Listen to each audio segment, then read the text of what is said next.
이제 하나님의 말씀 보도록 하겠습니다. 오늘 우리에게 주시는 하나님의 말씀은 사도행전 2장 14절부터 41절까지의 말씀입니다. 봉독은 14절부터 17절, 29절에서 36절까지만 하도록 하겠습니다.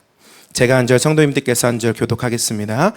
베드로가 열한 사도와 함께 서서 소리를 높여 이르되 유대인들과 예루살렘에 사는 모든 사람들아, 이 일을 너희로 알게 할 것이니 내 말에 귀를 기울이라.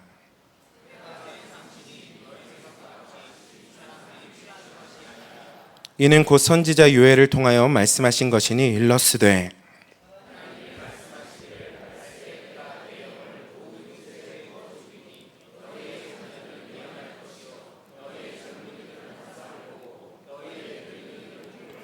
(29절입니다) 형제들아, 내가 조상 다윗에 대하여 담대히 말할 수 있노니 다윗이 죽어 장사되어 그 묘가 오늘까지 우리 중에 있도다.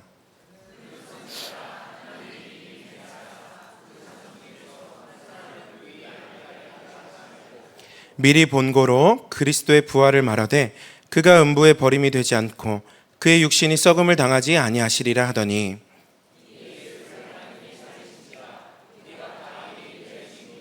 하나님이 오른손으로 예수를 높이심에 그가 약속하신 성령을 아버지께 받아서 너희가 보고 듣는 이것을 부어주셨느니라.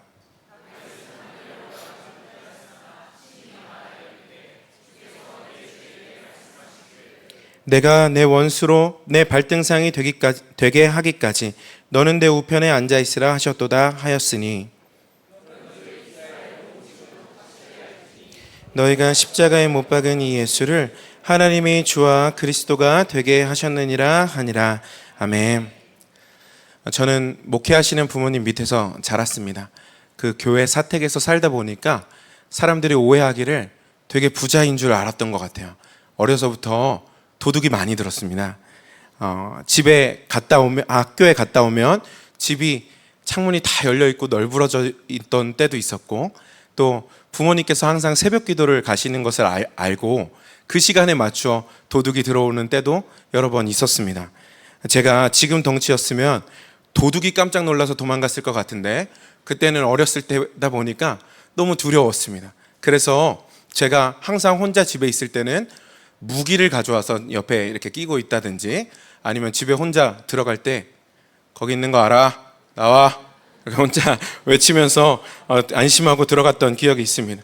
그런 이유에서인지 어렸을 때는 정말 겁도 많고 두려움도 많은 것이 제 어릴 적의 모습이었습니다.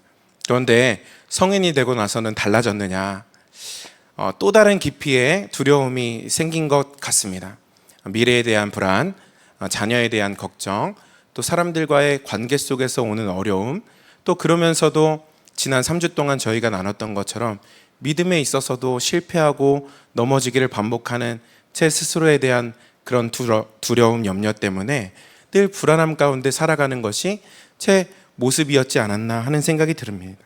그런데요, 여러분, 성경에서 하나님께서 저희들에게 가장 많이 말씀하신 그 내용이 무엇인지 아십니까? 사랑하라일까요? 분명 가장 중요한 말씀이긴 하지만 하나님께서 성경에 가장 많이 말씀하신 것은 두려워하지 말라는 것입니다. 루마니아의 지하교회에서 목회하시던 리차드 범브란트 목사님이 있었습니다. 그 목사님이 복음을 전하다가 공상정권 그 비밀 경찰들에게 붙잡혀서 감옥에서 오랜 시간 보내면서 고문을 당하면서 지내야 했습니다. 그러던 어느 날 결국 사형 선고를 받게 되었다는 소식을 듣게 되었어요. 그동안 어렵지만 힘들지만 믿음을 잘 지켜왔던 이 목사님도 그날만큼은 굉장히 마음이 낙심이 됐습니다. 그래서 하나님께 탄식하기를, 원망하기를, 하나님, 제가 하나님 앞에서 바르게는 못 살았어도 그래도 하나님의 뜻대로 살려고 애쓰면서 살았는데 어떻게 마지막을 이렇게 하십니까? 그렇게 탄식하고 있는 때에 주의 성령께서 그 목사님에게 말씀하시기를, 범브란트야, 성경에 내가 걱정하지 말라, 염려하지 말라, 두려워하지 말라 라는 말씀을 몇 번이나 기록했는 줄 아느냐, 그렇게 말씀하시는 음성이 들었어요. 그래서 이 목사님께서 그때 성경을 딱 꺼내서 처음부터 줄을 치면서 읽어가기를, 그리고 또 세어보기를 하나님께서 걱정하지 말라, 염려하지 말라, 두려워하지 말라는 말씀을 366번 기록하셨다는 것을 알게 되었습니다. 그러면서 생각하기를 의미를 두시려면 365번 기록하시지 왜 366번 기록하셨을까? 그렇게 깨달아졌어요. 그런데 그때 하나님께서 깨닫게 해주신 것은 그가 이 비밀 경찰에 의해서 체포되었던 그 날이 1948년 2월 29일 4년마다 한 번씩 있는 윤년해에 그가 이 비밀 경찰에 잡혀서 감옥에 들어왔다는 것을 깨닫게 되었습니다. 그 해가 일수로 따지면 366일이었던 거예요. 그러니 하나님께서 내가 이 감옥에 온 순간부터 하루도 빠짐없이 나에게 염려하지 마라, 걱정하지 마라, 두려워하지 마라 라고 말씀하고 계셨구나. 그것을 그가 깨닫게 됩니다. 그러면서 그 안에 담대함이 생기기를 하나님께서 지금도 나와 함께하고 계시는구나. 그것이 깨달아지면서 그 복음을 전하다 들어오게 된 그 감옥에서도 담대하게 복음을 전하기 시작했고, 그 모습 때문에 그를 정말 가장 핍박하던 간수까지도 주 예수님을 믿게 되는 놀라운 역사가 일어났다는 것이죠. 여러분, 그렇습니다. 하나님은요, 우리가 두려워하며 이 땅을 살기를 원하지 않으십니다. 자녀가 두려워하며 이 땅을 살아가기를 원하는 부모가 어디 있겠습니까? 하나님은요, 우리가 담대하게 살아가기를 원하시는 줄 믿습니다. 그 증거가 바로 베드로입니다. 주님은 그를 담대한 증인으로 변화시켜 주셨어요. 오늘 14절 말씀을 보니까 이렇게 기록하고 있습니다. 베드로가 11사도와 함께 서서 소리를 높여 이르되 유대인들과 예루살렘에 사는 모든 사람들아, 이 일을 너희로 알게 할 것이니 내 말에 귀를 기울이라. 지금 베드로가요, 다른 장소, 다른 사람들에게 이야기하고 있는 것이 아닙니다. 예수님을 십자가에 못 박은 그 예루살렘에서 그 사람들을 향하여서 이야기하고 있는 거예요. 유대인아, 또 예루살렘에 사는 모든 사람들아, 내 말에 귀를 기울여라. 어떻게 여종 앞에서도 그렇게 두려워하면서 예수님을 부인했던 이 베드로가 한순간에 담대하게 주 예수님의 복음을 전하는 사람이 될 수 있었던 것일까요?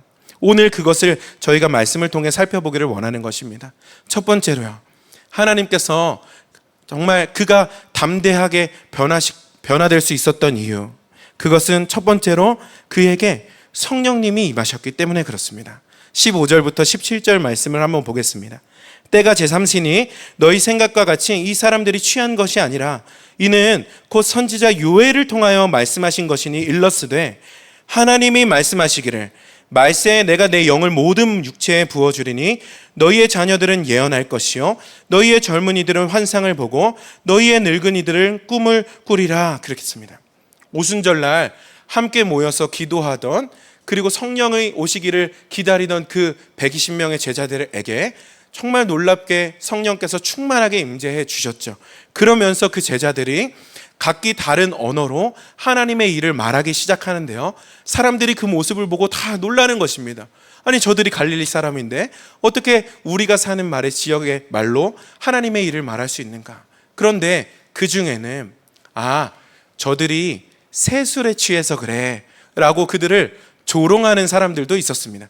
그러니 베드로가 이야기하는 것입니다. 지금이 3시다. 우리나라 시간으로 지금은 오전 9시다. 그런데 무슨 세술에 취한 것이겠느냐? 그것이 아니라 하나님께서 요엘 선지자를 통하여서 말씀하신 것처럼 하나님의 영을 우리 모든 육체에 부어주신 것이다. 그것을 통하여 우리가 이렇게 담대히 하나님의 일을 말할 수 있는 것이다. 베드로가 그 이야기를 하고 있는 것입니다. 그렇습니다. 베드로가 성령을 받았습니다. 그리고 그가 담대하게 선포할 수 있었던 것이죠. 성령이 그 안에 임했기 때문에요. 20년도 초에 코로나가 확산되고 사회적 거리두기를 시작했습니다. 기억하십니까? 밤 8시만 되면 외출이 금지되었고 3명 이상 모임이 금지되었고 서로 몇 미터 이상 거리를 유지해라, 이런 규정이 있었어요. 그리고 그런 규정이 22년 4월 말쯤에 해제가 되었습니다. 첫 공휴일이요 5월 5일 어린이날이었습니다. 저희 첫째도 코로나 때 태어났기 때문에 모처럼 우리도 그동안 어디 못 나갔으니까 놀이동산이라도 가보자 하고 에버랜드를 내비게이션에 이렇게 검색하고 찍는데, 평소에 같았으면 1시간이면 갈 거리를 3시간 반이 찍히는 것입니다. 도저히 못 가겠다 해가지고 집 앞에 있는 공원을 간 것이 전부였습니다. 그날 저녁에 뉴스를 찾아보는데 갔으면 큰일 날 뻔했다 하는 생각이 들었어요. 그날 놀이공원에 사람들이 얼마나 많이 모였는지 사진을 한번 보시겠어요? 정말 많죠. 22년 5월 5일 사진입니다. 이런 날은 사실 별로 놀이기구도 못합니다. 그런데요, 그럼에도 어린 아이들은요, 사람이 많든 적든 그것 상관없이 놀이공원에 온 것만으로도 마치 천국에 온 것처럼 너무 기뻐하는 것이죠. 그런데요, 제가 그날 그 뉴스를 보다가 마지막 장면이 제 마음 가운데 참 인상적이다 하는 생각이 들었는데, 마지막에 어떤 장면이 나오냐면, 그날 사람들이 너무 많이 왔으니까 그만 부모의 손을 놓쳐서 미아가 된 아이들, 그래서 미아 보호소에 맡겨진 아이들의 모습이 그 뉴스 마지막에 딱 나오는 거예요. 그러면서 울음이 멈춰지지가 않는 거예요. 아무리 착한 직원이 와서 그를 막 달래보고 또 맛있는 것을 주고 그래봐도 진정이 되지가 않아요. 더 이상 놀이기구가 눈에 들어오지 않죠. 화려한 퍼레이드도 그의 두려움을 쫓아내지 못하는 것입니다. 그가 그렇게 천국같이 여기던 곳이 한순간에 지옥처럼 변해버리게 되었는데요, 그 요인 하나가 부모의 손을 놓쳤다는 거예요. 부모의 손을 놓치니까 그렇게 천국같이 여겨지던 곳도 지옥처럼 변하게 되더라. 완전히 두려움에 휩싸이게 되더라. 그를 진정시킬 수 있고 그의 마음의 두려움이 떠나가게 할 수 있는 유일한 방법이 있다면 그것은 바로 그 눈앞에 다시 그 부모가 나타나는 것이죠. 부모의 손을 다시 잡을 때 그 안에 있었던 모든 두려움이 사라지는 것입니다. 여러분, 예수님께서 십자가 지셨을 때 제자들이 얼마나 두려웠을까요? 평생 이제 제자들이 예수님을 따르겠다고 그렇게 모든 것을 다 버리고 예수님을 쫓았는데 예수님께서 십자가에서 죽으셨어요. 얼마나 두렵습니까? 그러니 많은 제자들이 다 도망가고요, 베드로도 멀찍이 서서 예수님을 따르다가 결국 부인하고 도망갔습니다. 그것이 베드로와 제자들 안에 임한 두려움이었습니다. 그런데 예수님께서 그것을 아셨어요. 예수님이 이 제자들을 떠나게 될 때 그들 안에 두려움이 올 것이다. 그래서 한 가지 약속해 주시기를 요한복음 14장 말씀에 이렇게 약속해 주셨습니다. 내가 너희를 고아와 같이 버려두지 아니하고 너희에게로 오리라. 제자들의 느끼는 두려움의 실체는요, 어떤 맛있는 것을 준다고 해서 아니면 어떤 좋은 사람을 만난다고 해서 해결되는 문제가 아니었습니다. 그들이 느끼는 두려움의 실체가 해결되는 유일한 방법은 다시 그들에게 예수님이 오시는 것인데, 예수님이 그것을 알고 성령 하나님, 보혜사 성령님을 그들에게 보내주시겠다고 약속하신 것입니다. 그리고 그 약속이 오늘 말씀에서 이루어진 거예요. 약속하신 그 성령님이 베드로 안에 임했습니다. 예수님이 영으로 그에게 오셨어요. 그리고 그들이 어디를 가든지 누구를 만나든지 무엇을 하든지 그들을 떠나지 아니하고 그들과 함께 하세요. 그들을 지켜주세요. 그러니 베드로가 담대할 수 있는 것이죠. 여러분 안에 성령님이 지금도 함께하고 계십니까? 그래서 여러분 안에 담대함이 있으십니까? 그렇게 되기를 주님의 이름으로 축복합니다. 그거 아십니까? 베드로 시리즈 말씀 오늘이 마지막입니다. 이럴 때 하는 거라고 배웠습니다. 복사수가수다. 제가 그렇다고 어디 가는 건 아니니까 보내지 말아 주십시오. 들어주시느라 수고가 너무 많으셨습니다. 사실 처음 이 시리즈를 시작할 때 어떤 본문으로 이 4번의 설교를 구성해야 할까 고민이 많았습니다. 베드로가 워낙 다양한 일을 저질러 놨더라고요. 그래서 하나하나 인상 깊은 일들이 너무 많아서 제자로 부르심을 받는 장면, 무리를 걷는 장면, 그러다가 빠져서 구출해 재는 장면, 변화산에서 여기가 좋사오니 하다가 말없이 묵묵히 끌려가던 장면, 그리고 주는 그리스도시요 살아계신 하나님의 아들이십니다 고백했다가 칭찬받았다가 단숨에 책망받는 장면, 골고다 언덕에서 예수님 기도하시는데 졸다가 야, 1시간도 깨어있을 수 없더냐 하시는 장면, 또 3번 부인하고 그러나 3번 다시 사랑을 고백하는 장면. 베드로 설교를 가지고 시리즈 설교를 준비하는데 어떻게 네 번의 설교를 어떤 본문으로 할까? 여러분들이 만약에 네 번의 설교를 하셔야 된다 그러면 어떤 본문으로 설교하시겠어요? 그런데 처음부터 한 가지 본문은 정해져 있었습니다.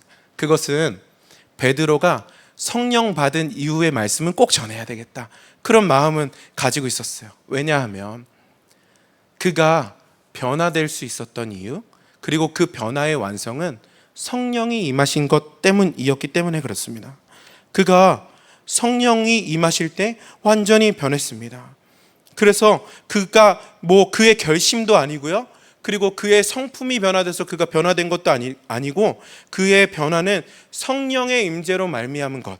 그래서 성령이 임하시자 그가 담대하게 되었다는 것입니다. 여러분, 우리도 마찬가지입니다.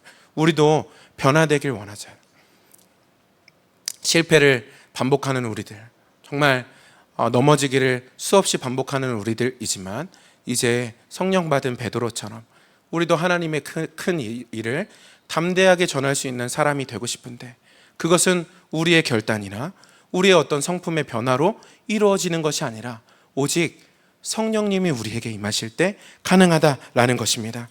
말씀 서두에 제가 어릴 적 집에 도둑이 많이 들었다, 그런 말씀을 들었는데 교회에서 감사하게도 새콤을 설치해 주셨어요. 그래서 그때부터 너무 든든한 것입니다. 이게 사람이 아니라 그냥 쥐가 지나다녀도 새콤이 막 울리고 막 저를 지켜주시기 위해서 막 몇 분 만에 막 차들이 오고 이러는 것을 제가 보니까 너무 든든한 거예요. 하물며 천지를 지으신 하나님이 성령으로 우리와 함께 하신다고 말씀하십니다. 그러니 얼마나 든든합니까? 우리를 고아와 같이 버려두지 않으시고 우리와 영원토록 함께 하시며 우리를 지켜주고 계신다고 말씀하십니다. 그러니 여러분, 우리가 앞서 기도한 것처럼 우리가 어떠한 상황에도 담대할 수 있는 것은 주님이 주시는 담대함과 평안은 상황이 주는 평안이 아니라 통행이 주는 평안이기 때문에 그렇습니다. 성령님이 우리와 늘 함께 하심으로 말미암아 오는 담대함 때문에 저희가 담대할 수 있는 것이죠. 우리와 함께 하시는 성령 하나님을 바라봄으로 말미암아 담대히 복음을 전하는 저와 여러분들 되기를 주님의 이름으로 축복합니다. 두 번째로 베드로가 담대하게 변화될 수 있었던 것은 그가 부활의 증인이었기 때문이에요. 담대하게 베드로가 이제 막 복음을 선포하기 시작했습니다. 그런데 그 복음의 내용은 십자가와 부활이었습니다. 23절, 24절 말씀에 그가 하나님께서 정하신 뜻과 미리 아신 대로 내준 바 되었거늘 너희가 법 없는 자들의 손을 빌려 못 박아 죽였으나 하나님께서 그를 사망의 고통에서 풀어 살리셨으니 이는 그가 사망에 매여 있을 수 없었습니다. 베드로는요, 예수님이 십자가에 달려 죽으셨음을 눈으로 봤습니다.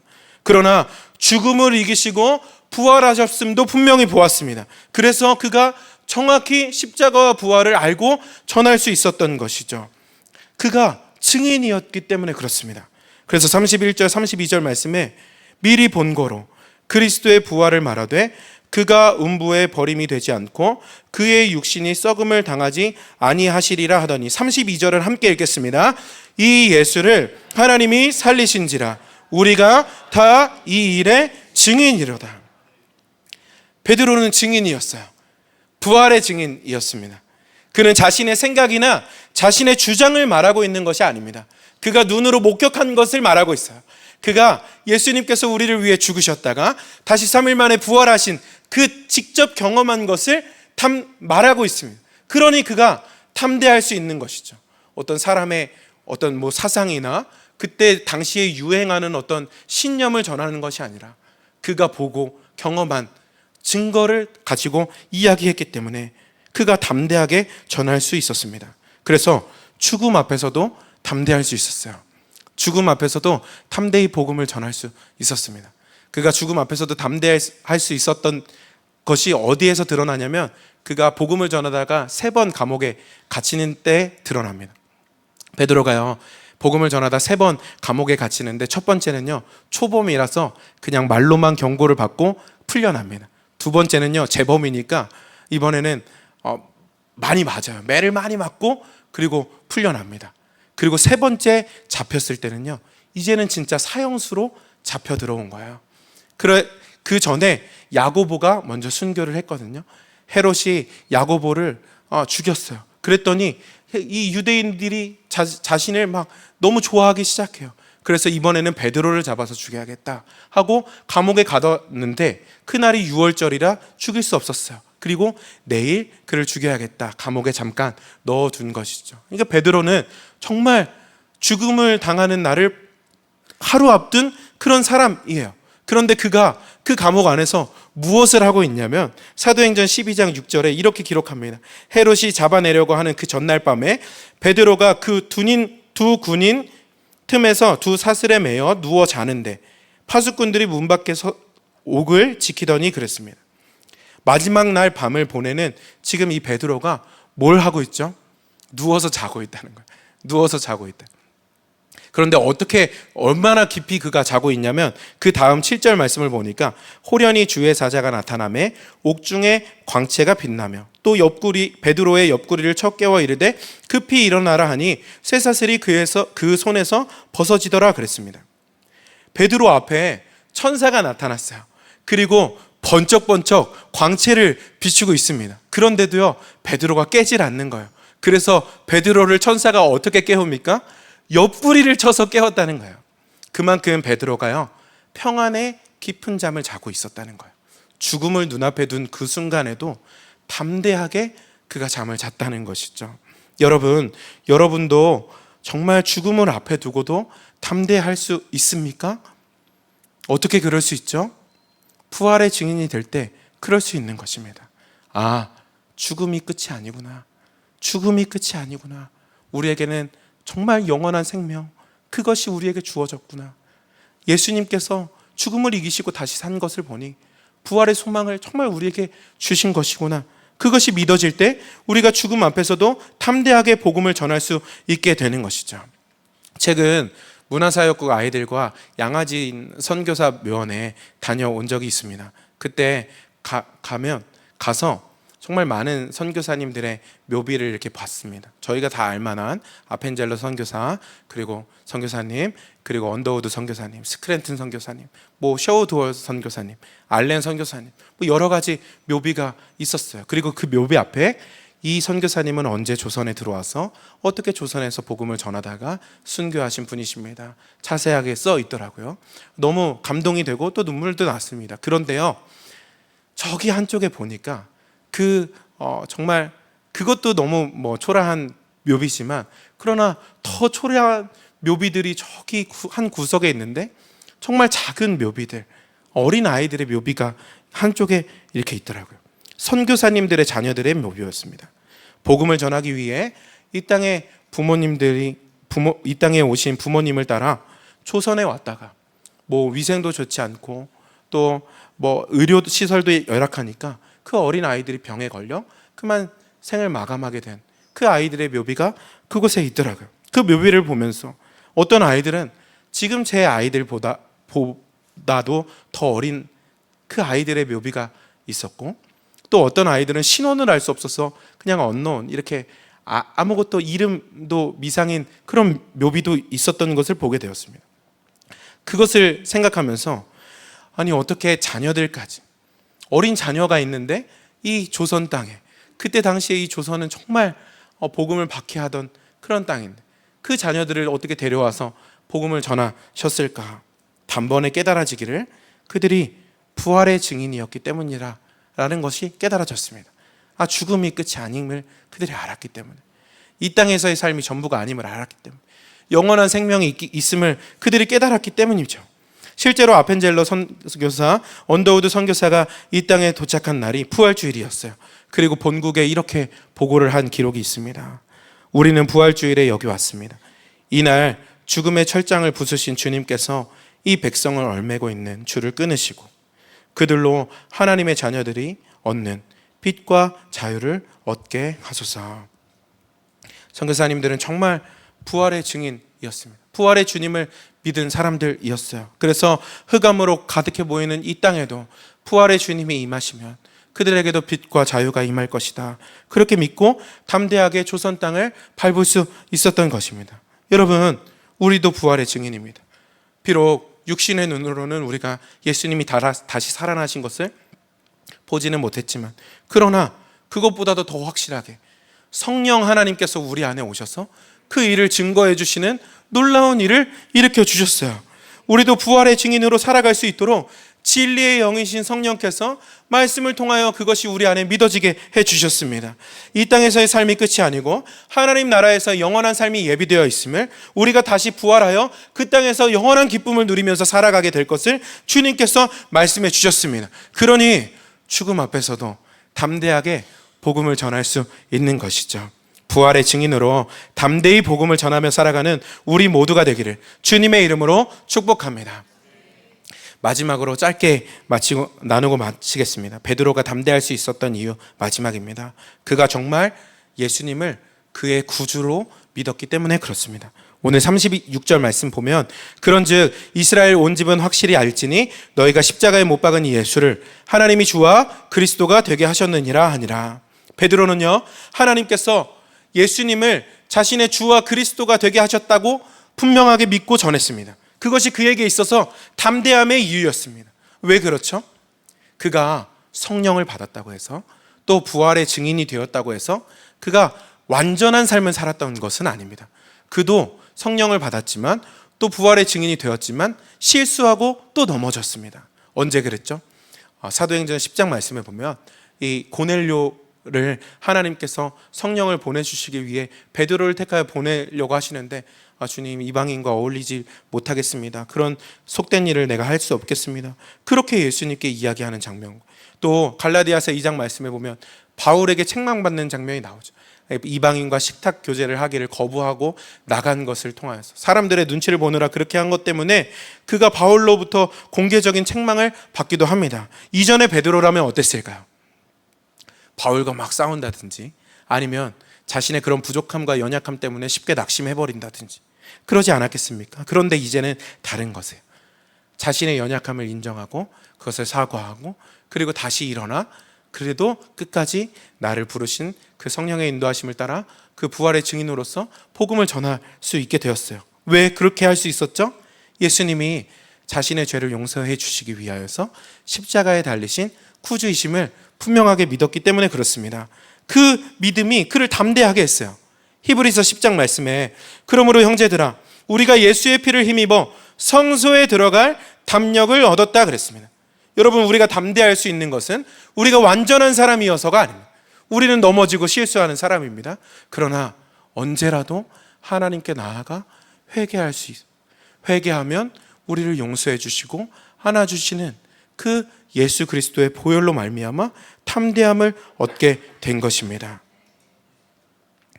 베드로가 예수님을 구주로 믿은 것 때문에 그 일이 담대하게 복음을 전할 수 있었다는 거예요.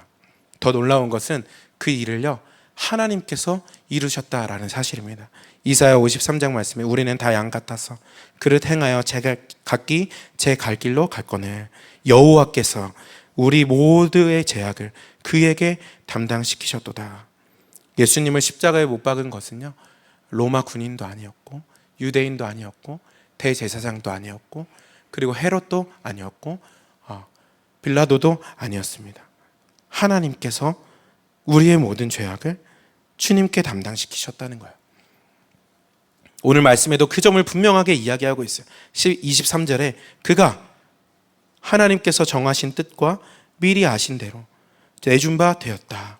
36절에 하나님이 주와 그리스도가 되게 하셨다.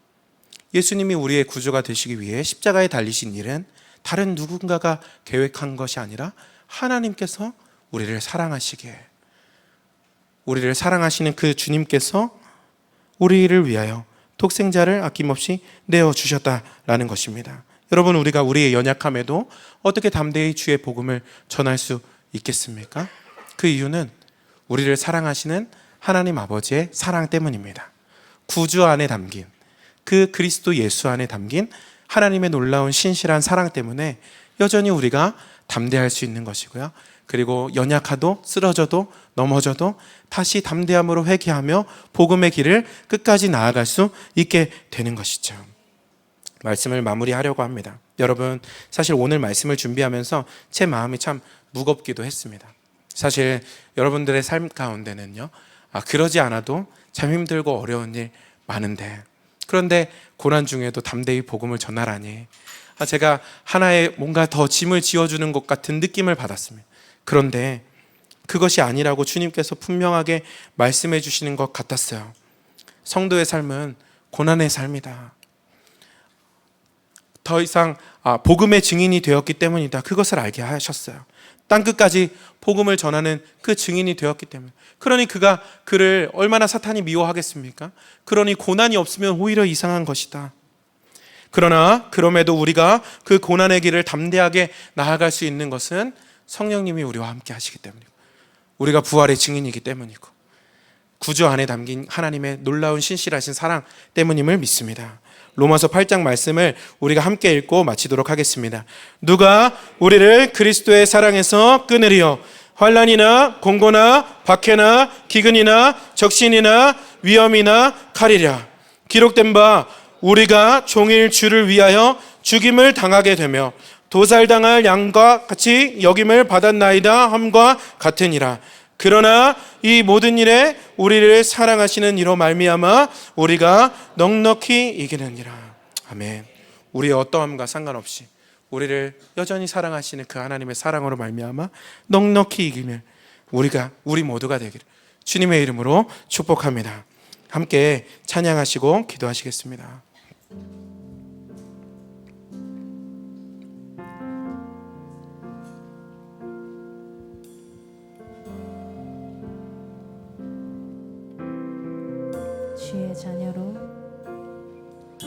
주의 자녀로 산다는 것은 불 가운데로 걸어가는 것, 그 속에서 신실하게 날 지키시는 그 손길을 경험하는 것, 주의 자녀로 산다는 것은 바다 위로 걸어가는 것, 내 온몸을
첫 번째로 기도하실 때 오늘 베드로가 담대할 수 있었던 이유 3가지를 붙잡고 함께 기도했으면 좋겠습니다.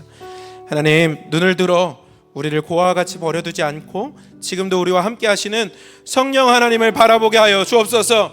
죽음이 끝이 아님을 깨닫고 죽음 앞에서도 담대한 부활의 증인으로 살아가게 하여 주옵소서. 연약함 가운데서도 우리의 구주 되시는 그 예수 그리스도께 담대히 나아가게 하여 주옵소서. 우리 주여 한 번을 치고 통성으로 기도하며 나아갑시다. 주여! 아버지 감사합니다. 주님, 우리 성도들이 누려야 할 평안, 하나님 상황이 주는 평안이 아니라 동행이 주는 평안인 줄 믿습니다. 아버지, 우리를 고아와 같이 버려두지 않으시고 하나님 영원토록 우리와 함께 하시는 주님, 성령으로 우리에게 오셔서 우리 안에서 우리를 지키시며 보호하시는, 우리를 한순간도 떠나지 않으시는 그 성령 하나님 바라보며 담대함으로 살아가게 하여 주옵소서. 또한 하나님, 우리가 부활의 증인으로 살아가게 하여 주옵소서. 예 주님, 주님은 우리로 인하여 하나님 십자가에 달리셨다가 다시 살아나신 놀라운 능력의 하나님이십니다. 죽음도 이기시고 죽음이 끝이 아니라 영원한 하나님의 나라를 꿈꾸게 하신 하나님, 그 부활의 소망을 우리에게 주셨으니 우리가 담대하게 살아가게 하여 주옵소서. 하나님, 우리가 연약함 가운데서도 하나님 우리의 구주 되신 예수 그리스도를, 두 번째로 기도하실 때는 그리스도 예수 안에 담겨 놓으신 하나님의 사랑으로 모든 두려움을 이기게 하여 주옵소서. 고난 중에도 넉넉히 이기게 하여 주시고 주님이 가셨던 그 길, 십자가의 길, 담대히 복음을 전하며 살아가는 그 길로 우리를 인도하여 주옵소서. 우리 주여 한번 외치고 통성으로 기도하겠습니다. 주여! 아버지 하나님 감사합니다. 주여!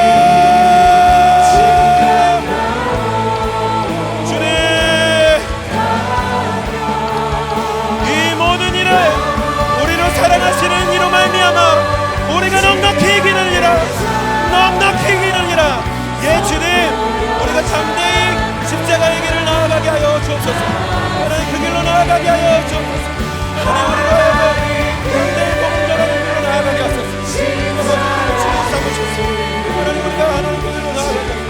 하나님, 더 이상 넘어지거나 승리를 반복하는 인생, 그러나 그것을 넘어서 하나님 주님의 복음을 전하는 담대히 살아가는 하나님, 우리 모두가 될 수 있도록 인도하여 주옵소서. 하나님, 우리 교회가 그 복음 전하는 선교적 공동체 되게 하여 주옵소서. 하나님, 우리를 그렇게 사용하여 주소서. 주님, 하나님의 놀라우신 그 사랑, 크신 사랑, 끊임없는 사랑, 다음이 없는 사랑, 하나님 바다를 먹는 사람도 다 기록할 수 없는 사랑, 하나님 두루마리 삼아도 못 기록할 수 없는 사랑, 그 높으신 사랑, 그 넓으신 사랑, 그 기쁘신 사랑, 그 충만하신 사랑, 하나님 그것으로 인하여 하나님 우리가 담대히 살아갈 수 있도록 아버지 하나님 인도하여 주시옵소서. 예 주님, 하나님 우리가 그렇게 살아가기를 원합니다. 주님 넉넉히 이기며 살아가게 하소서.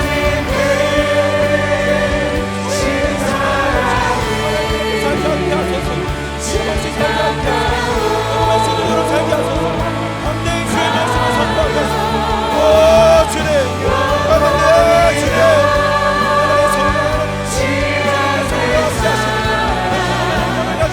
살아갈 수 있도록 주님과 하여 주옵소서. 아버지 하나님, 우리를 그렇게 이끌어 주소서. 넉넉히 이기게 하소서.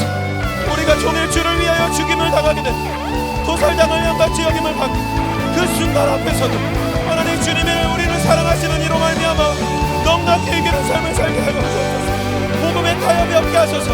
하나님 주님 담대히 그 길 걸어가게 하소서. 성령님이 우리를 함께 하십니다. 하나님, 우리를 떠나지 않으십니다.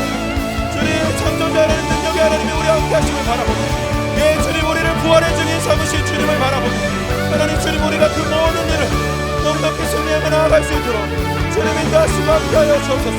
예 주님, 하나님 우리를 넘어지고 실패하고, 그러나 하나님 주님의 예수 그리스도의 보혈로 말미암아 주의 성소에 담대하게 나아갈 담력을 우리에게 주셨습니다.